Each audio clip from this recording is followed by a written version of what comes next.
All right, so let's make a formal introduction for our listeners. Good afternoon, Dave. My name is Claudia. I'm calling you from Washington, D.C. From the Student Fairfax City, we're very humble and grateful that Dave Bainbridge accepted our invitation to our show. Dave, welcome to the show, man. Hi, Claudia. Good to be here. I'm here, man. Uh, usually, I start all my interview with a question about the pandemics. How was affecting you? You have any trouble? You as a musician, you Yeah. couldn't tour. The whole world stopped for 2 years. How you holding up, man? Okay. Well, it's a long story. Yeah. Basically, I was on tour with a UK band that I'm part of called Lifesigns, Yeah. um, in back in March 2020, and we'd finished the main part of the tour, and then a week later we were supposed to play at a festival, Fusion Festival, and then a couple of weeks after that go on to Cruise to the Edge, the big prog rock cruise in the Oh, Caribbean. Um, and After the last gig of the main UK part, literally like 2 days after that, or maybe even a day, the US closed its borders and everything was cancelled. So the festival in the UK was cancelled and Cruise to the Edge was cancelled. Um, and then there were no more gigs basically for the next time I actually played live was July 2021. Um, but more significantly, I was supposed to get married on Cruise to the Edge to my fiancée Sharon. Um, we'd arranged all this, and so after the Life Science tour, I was going to fly over, and we were going to meet up in Florida, and then get married on Cruise to the Edge. And John Young from Life Science was going to be the best man, and Neil Morse from the Neil Morse Band and Transatlantic and Spock's Beard. He was going to officiate the wedding because he's also a pastor. wow. Um, and we had bridesmaids because lots of our friends were going to be on the cruise, so we had bridesmaids and everything. And sadly, that was not to be because no one was travelling.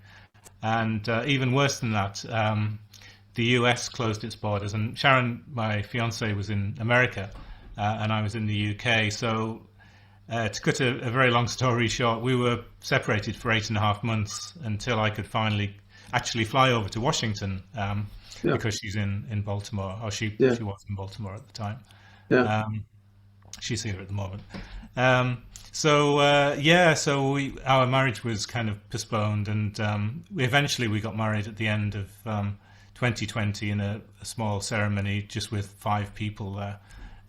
Because it was before everyone was vaccinated, and so we all had masks on and that. Sure, So it was a sure. little bit surreal. But so basically, I had like about 8 months in the UK.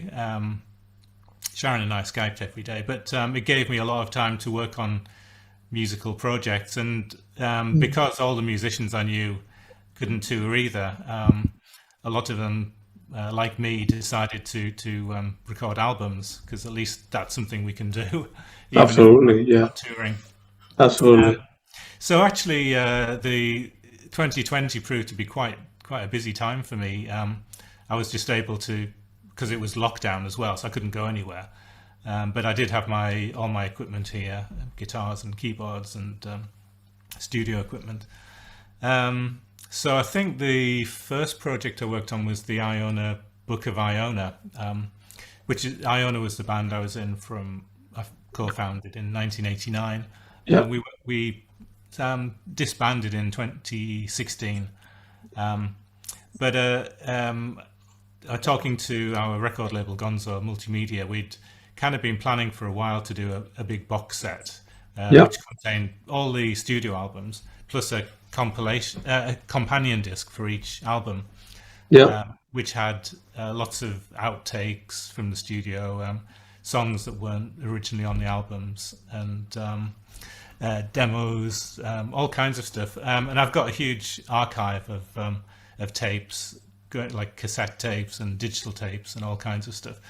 So the pandemic allowed me to have time to go through all this and put together this amazing 17 CD box set. Yeah. We recorded a new CD as well, with collaborations that we did just online over the internet of new versions of Iona songs. Yeah. So that happened. I think the next thing was a DBA album that I did with Downs Braid Association with Chris Braden and Jeff Downs from Yes. I did a couple of gigs with them in February 2020, and once the pandemic hit, Chris and Jeff started to think about writing new material. So Yeah. Chris asked if I'd like to be involved in that album. So Yeah. played lots of guitars and bouzouki and mandolin, and Wow. a little bit of keyboards as well on that. That was an album called Halcyon Hymns. Really, really excellent album. Then Lifesigns wanted to do a new album as well. So That kept you busy during the pandemic. Yeah. yes, so we did the Altitude album, and that was all done remotely. And that came out really well. And then there was a new Strawbs album as well, because I've been playing with Strawbs on keyboards mainly since 2015. So we did a remote Strawbs album as well called Settlement. And then kind of in the gaps when I was working on all those things, I was also working on music for my new solo album, To the Far Away. So I eventually finished that in 2021, and that was released November last year. Yeah. So That's a very good album, by the way. I have several albums from you and from Iona, and it's a very good album. The latest, your solo. I mean, you have you as I said before, we can talk here for a week, man, because you have so much stuff, man. And you're welcome when you arrive here. Let me know, and you and your wife come over for dinner if you yeah, that would be great. Yes, I will be in Baltimore very soon, so we'll have to do. Yeah, let me know. Where were you born? Let's go back to the beginning. Were you born in a musical family? How old were you when you perhaps took your first piano lesson or guitar lesson? Yeah. My family were very musical on both sides. Yeah. My dad played guitar and banjo and sang, and my mum was a virtuoso accordion player, but she also played piano and organ and sang. And so my mum and dad, my dad's brother was also a fantastic musician, playing Hawaiian guitar and or like lap steel, and my mum's sister was a really great singer. So they had a band together back in the 1940s and 50s called the Bainbridge. Well, originally it was the Bainbridge Brothers with my dad and his brother, and then when my dad met my mum, she joined, and it was the Bainbridge Brothers and Irene. And then my mum's younger sister, my Auntie Mary, joined, and it was the Bainbridge Trio and Irene. But they were quite famous in the UK, touring big theatres in big shows, for probably about 20 years or so. Wow. And so, there was that background. And then I had an older sister who sadly died, called Maureen. And she was a fantastic singer and classical piano player, and eventually became kind of a really great blues singer. Well, yeah. So she was probably the biggest influence on me musically, because when I was really young, I used to sneak in to the living room and listen to all her albums and singles when she was out. So she had lots of fantastic albums from the Beatles and Vanilla Fudge and Jethro Tull, and lots of blues albums, and the Woodstock album with Jimi Hendrix and 10 Years After and Crosby, Stills, Nash & Young. Wow, So very good. Very good. and some classical albums as well, like West Side Story, Leonard Bernstein. So I was listening to all this music really from about the age of 7 or 8. And it was when I was 8, I started classical piano lessons. Although I have to say, I wasn't that interested. I kind of went along and did the minimum amount of practice, but it was only really when I got into rock music myself and started buying my own albums from people like Led Zeppelin and Deep Purple and that I started to write my own music then, and that's when I really got interested. Do you remember the first album you bought? Was Yeah, well, the first single I bought, that was the first record, which was when I was, I think I was 10 or 11, was wow. All Right Now by Free, Yeah, of course. which was just, has one of the best ever recorded guitar solos, in my opinion, Mm. Paul Kossoff. And the first album I bought was Led Zeppelin 1, which I Yeah. bought off a school friend. So it was from that point, really, I really got into uh, rock guitar because up until that point I'd only played piano. So when I was 13, 14, I started playing guitar, and my dad gave me some basic lessons because he was also a guitar teacher at one point. So he gave me a good grounding in the basics. And then when I was 14, I got my first electric guitar. And so from that point, really, I've been playing both keyboards and guitars. Okay. Yeah. You knew when you were 14 that you wanted to be a musician. Was pressure in your family to, hey, go to college, forget about music, you're not going to make any money, or try it out and see what happened? Kind of Yeah, well, both my parents were always really supportive of support. me Yeah. being a musician. The problem was that they were divorced when I was about three, so I was living with my mum and my stepdad, and my stepdad was a very traditional kind of working class guy who didn't see any future in being or making money from being a musician. He thought that wasn't a career option. So there were lots of arguments around the time I was about 15, 16. But my mum would always kind of stand up for me and say, Dave's got some talent and he should do this if he wants. So Yeah. eventually when I was at school, I couldn't actually do music because there weren't enough people to form a music course at the school. So that was very frustrating. But at the time, I joined my first band, so I was actually playing a little bit.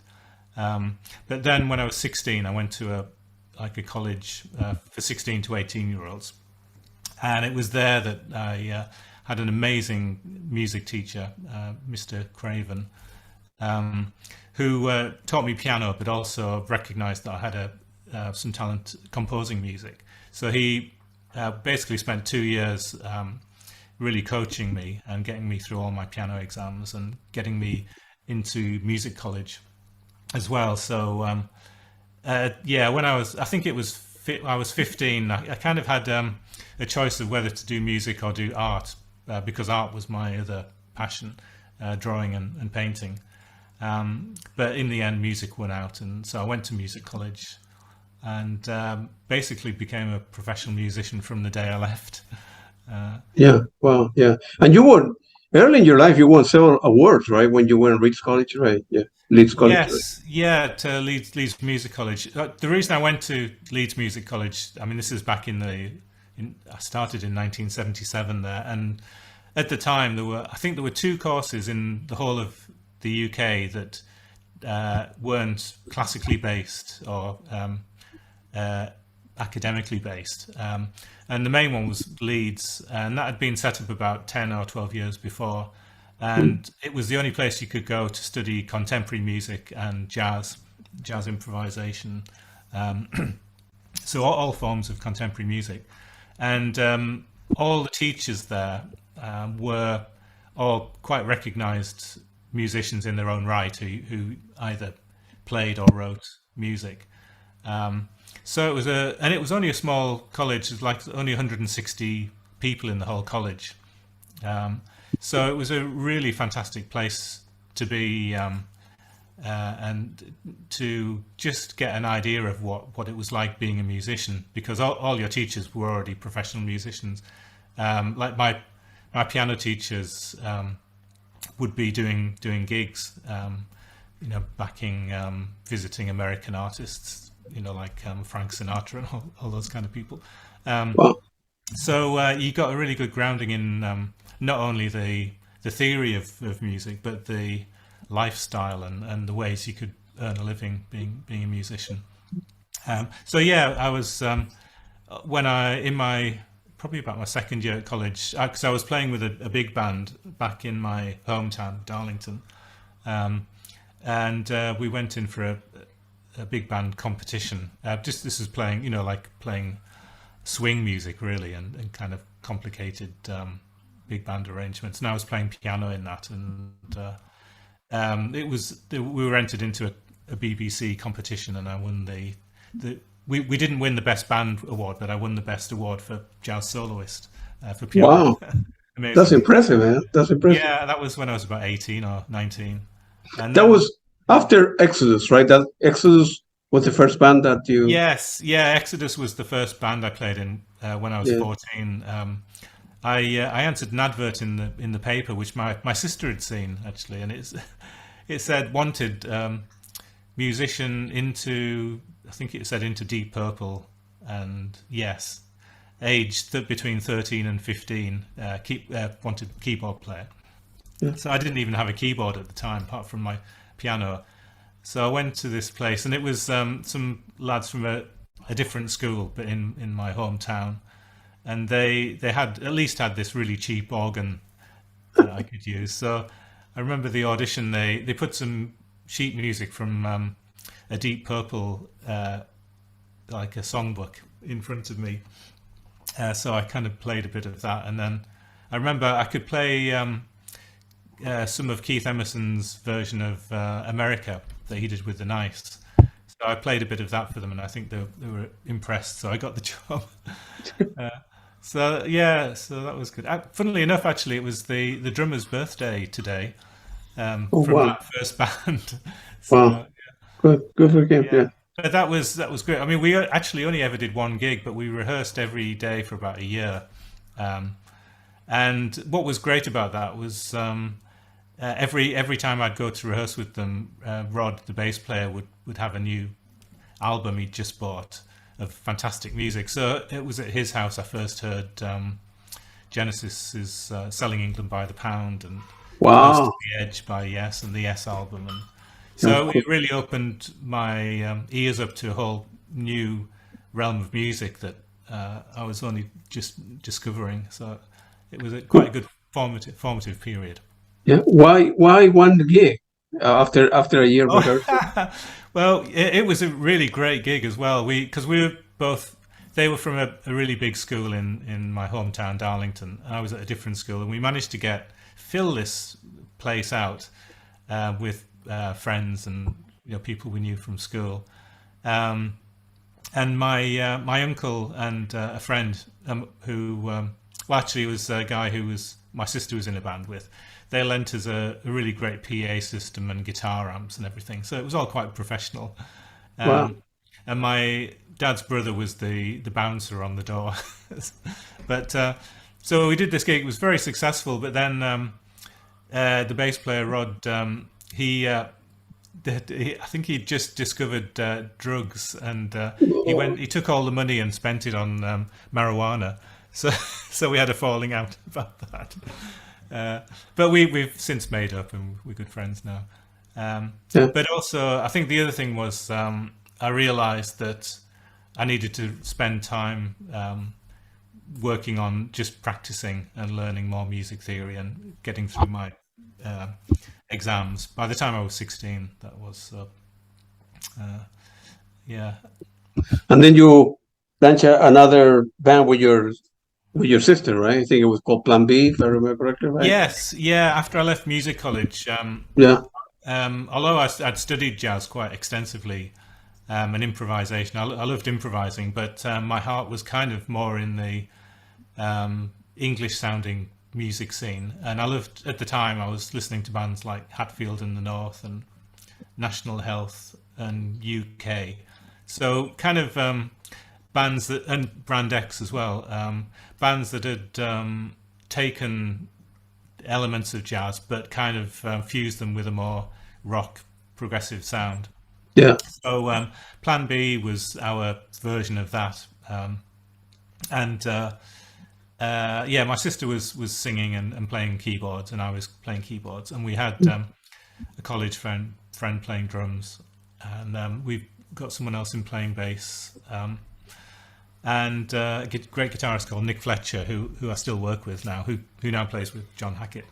But we rehearsed every week for probably about a year, and did a demo, and then felt we were ready for doing gigs. And but no one would book us because, like, the early '80s was just a terrible time for trying to get gigs playing progressive music.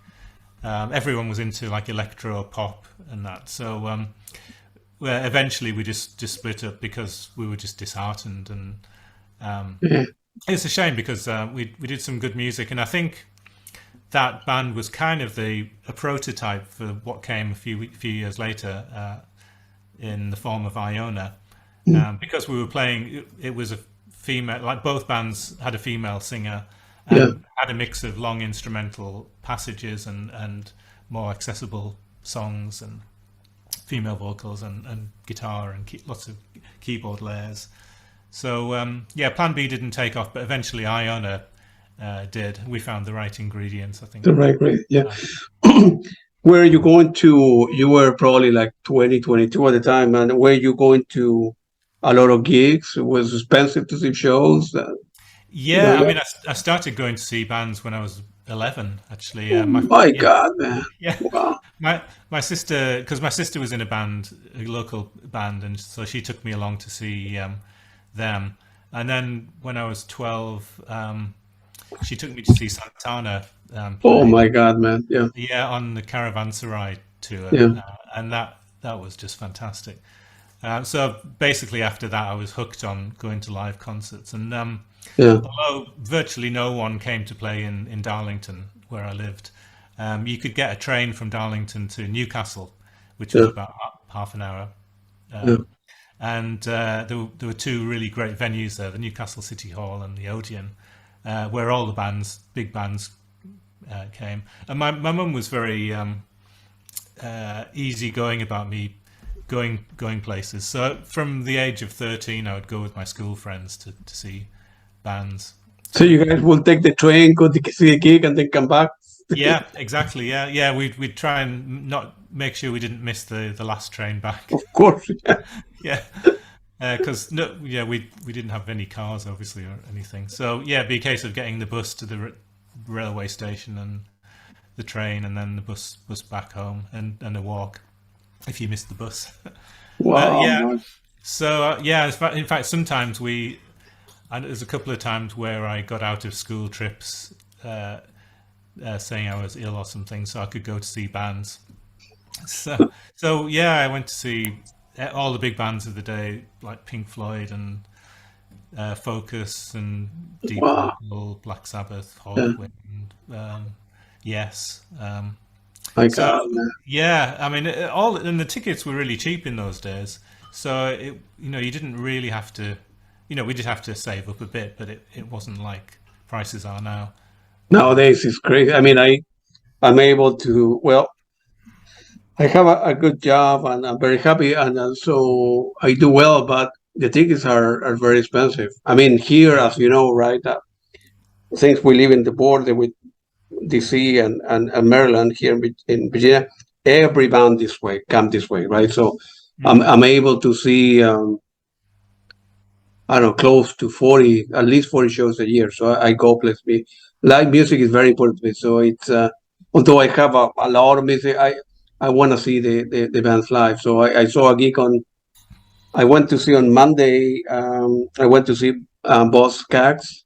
Oh, great. Yeah. And then on Friday, I'm driving to New York. I'm seeing guys from King Crimson, Tony Levin, Master Lotto, Andrew Villu. Oh, yes. Yeah. Yeah. And on Saturday, so I'm staying in a hotel on Friday night. On Saturday, I'm seeing Steely Dan in New York, and then I drive back here. Fantastic. Yeah. Funnily enough, because we did, I was playing with Lifesigns on Cruise to the Edge this year, which was basically the first one since the pandemic. So we basically that all the bands were that were booked for the one in 2020 were on this one just a few months ago. And so some friends of ours, because we obviously couldn't get married on the one in 2020, that didn't happen.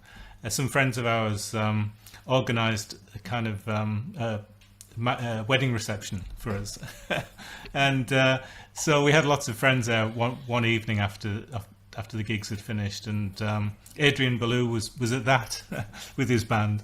Wow. Came along to our wedding reception, so that was He's a very nice guy. All of them are very nice. Yeah, he is. Yeah. Yeah. So that was Yeah. quite. Robert Fripp is a little more complicated, I think, but the rest of the King Crimson are very good people. Well, King Crimson is very strict in everything they do. It's very. I need to accept that, but Fripp is a little. We when I was working with the early version of Iona had Nick Beggs playing bass and Chapman stick, and when we were working on our third album, Beyond These Shores, he was also doing some writing, co-writing with Toya Wilcox, Robert's wife. That's right, yeah. And so he'd given Robert the first two Iona albums, which apparently Robert said he really liked listening to when he was having a bath. So he said next time you're recording with Iona, let me know, and I'd like to guest. So when we did Beyond These Shores, we went down to a studio near where he lives, and he came in for a whole day and recorded lots of bits and pieces for the album. So that was fantastic.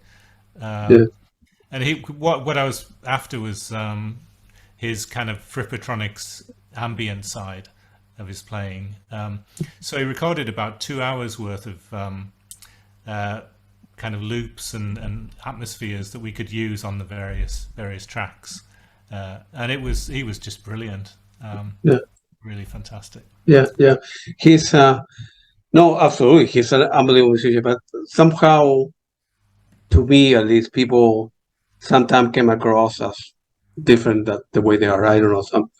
Some people may have like may put up a personality, a persona, but once you get to know them, they are very soft and easy to get along. But somehow, exactly.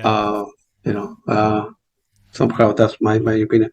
You knew, for example, the time you mentioned several bands like Focus and Deep Purple, Led Zeppelin, Genesis, and you knew what Pat Metheny was or Jean-Luc Ponty at the time, or? Yes, when I was probably about 15, 16, probably earlier than that. I got into, I think I was actually 13. There was a radio station called Radio Luxembourg. Yeah.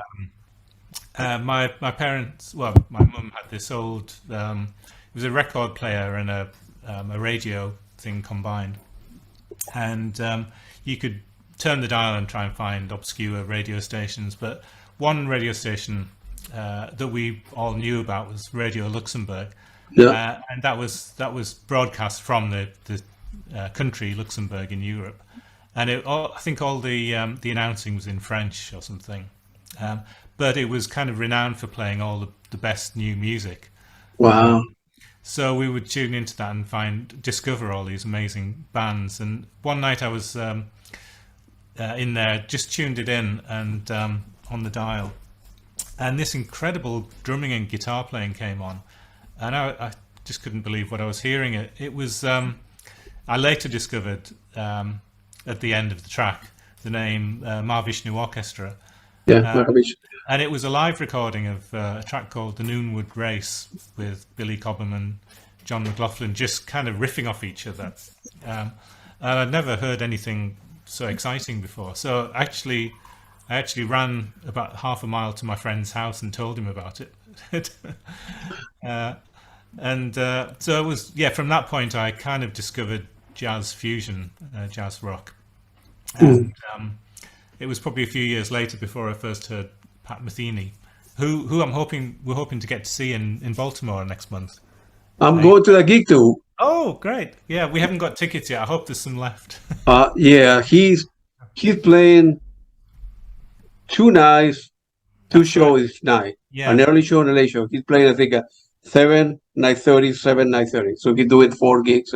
So you should be able to get tickets, but you need to hurry up because they will. Yes, I know. Yeah. And he's playing with another friend of mine, an unbelievable drummer, Antonio Sanchez.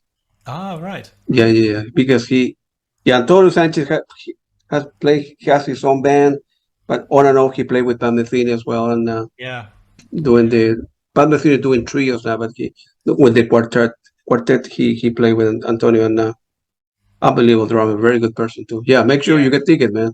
Yes, yeah. I mean, Yeah, yeah. I think I remember first hearing Metheny probably around about 1980, yeah, and there was a great album called 8081 of with course.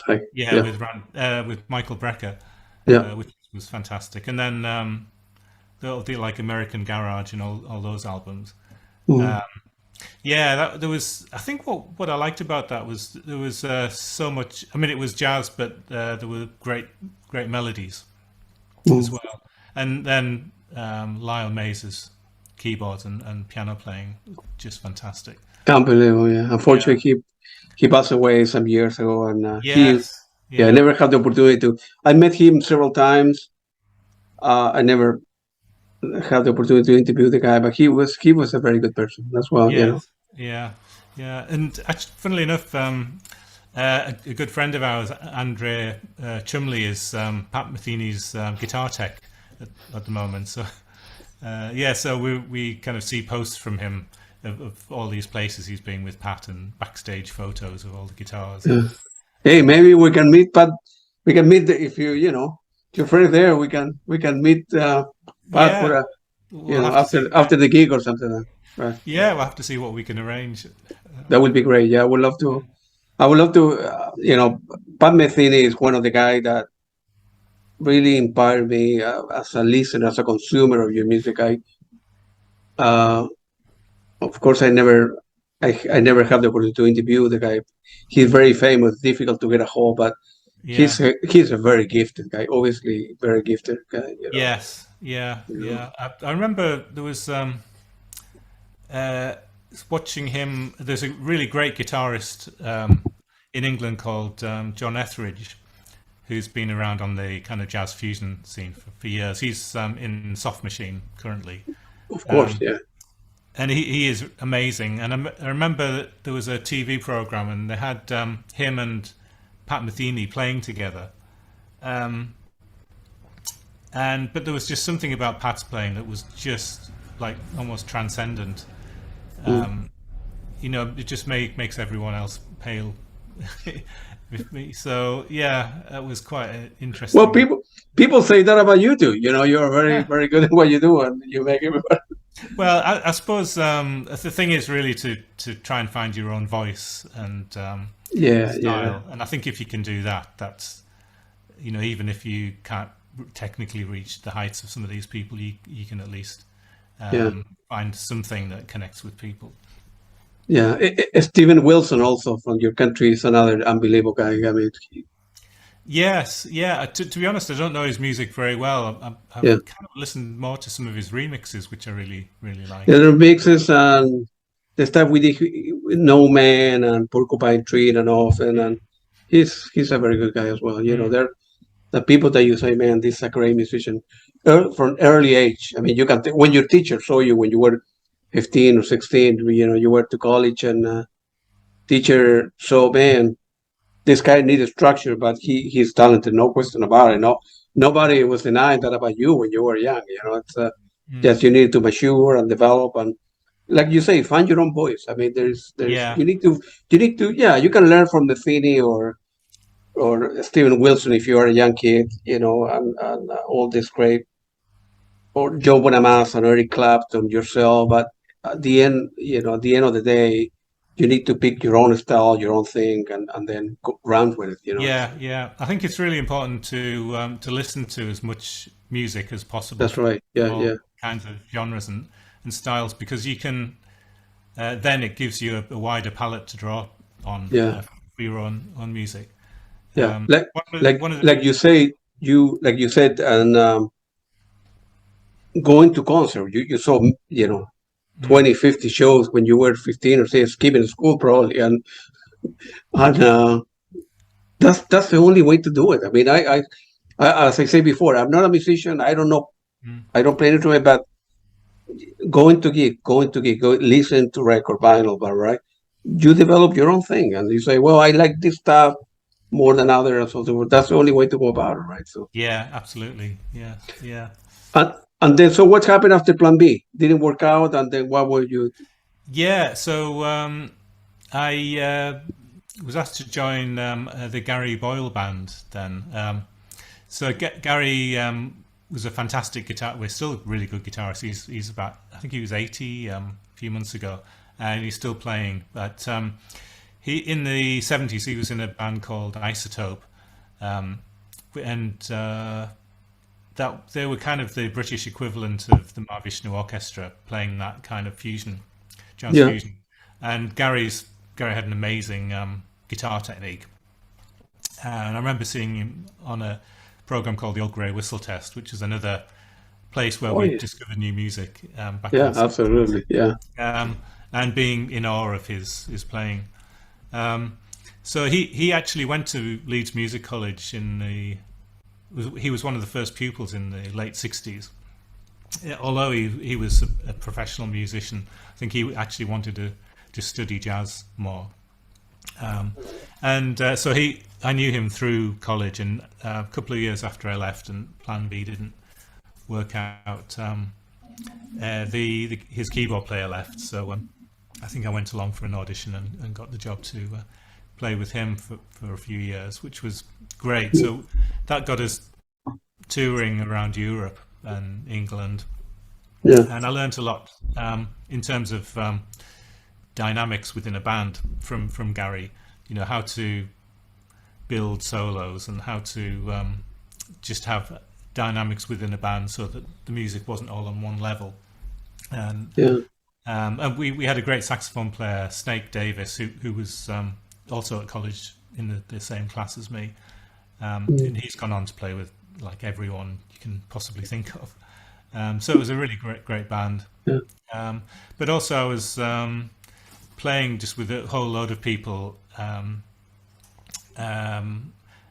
singer-songwriter in England called Adrian Snell. Yeah, I mean, at one point I was doing like 6 gigs a week playing with different bands Wow. in the Pretty good. city I lived, which was Leeds. Yeah. Then joined the Norman Beaker Band, which is a blues, more of a blues funky band in the mid '80s. But Norman was very well known. He was in the played with Graham Bond, the Graham Bond organisation, in the late '60s with Jack Bruce. So he was big friends with Jack Bruce. So we got to be Jack Bruce's band on a load of gigs in the late '80s and up until the mid '90s when I left because Iona was getting too busy. Okay. Were you living at home at the time, or you were making enough money to rent an apartment, or did you? No, well, basically, I left home when I was 18, when I went to college, and then never went back. Really, there wasn't really any kind of music scene in Darlington. So Like you not had no choice to leave, right? no, so I lived in Leeds, which is a much bigger city, and Yeah. that had a lot more opportunities as far as playing music and Yeah. venues and that. Are you a football fan at all, or? Very much, yeah. I used to play football a lot. In fact, that was I wanted to be a soccer player. Yeah. Good. Uh, Yeah. that was my kind of first thing, but I wasn't good enough. But Yeah. still, I actually was still playing up until maybe about 10 years ago. Yeah. You mentioned Leeds before, right? Well, it was a long time ago, but a guy from Argentina, Bielsa, was used to be the manager with Leeds, and Ah, yeah, yeah, yeah, up to he lost the job last year, but he's the one that took Leeds Football Club from the second division to the Premier League. So he's yeah, unbelievable. yeah, Yeah, yeah. yeah. Actually, I love soccer, they call it here. So it's I'm a yeah, big time. So I see a lot of matches every week, and excellent. it's important to me. But not just in the UK, but in Spain and other countries as well. Yeah, So we just watched the women's Euro Cup, yeah, which is a big thing over here, where an England women's team won that. It was actually watching women's football. It was brilliant. It's really the mm, standard is fantastic, and the support now is pretty much equivalent to like men's matches over here since the Euros. Yeah, yeah. Well, the World Cup is